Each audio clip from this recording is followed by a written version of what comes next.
18 বা 28 ফেব্রুয়ারিতে এই 3 নম্বর ওয়ার্ডে ভোটার যারা আছেন এই সেন্টারে ভোট দিতে আসবেন।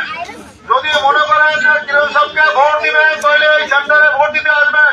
আর যদি মনে করেন না কিরণ সাহেবকে ভোট দিব না, আমি একটা ভোট চুরি করে দাঁড়িপাল্লায় দিব, অনুরোধ করে কই যদি সেই লোক এই ভোট দিতে সেন্টারে আসেন সবাই এটা করা করে তেল দিবি, তার কি হবে এখন বলবো না, ওই দিনই বলবো তার ব্যবস্থা কি করা যাবে। কঠিন ব্যবস্থা হইব।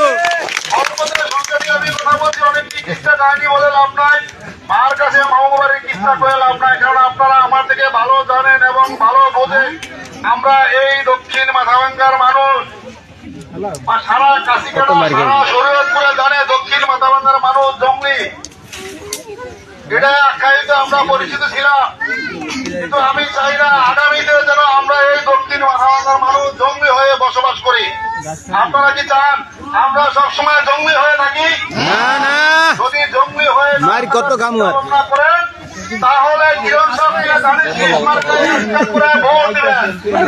কিরণ সাহেবকে ভোট দিলে আমাদের দক্ষিণ পাশে যে নদী ভাঙ্গন শুরু হয়ে গেছে, এই নদী ইনশাল্লাহ বেরিবান হবে।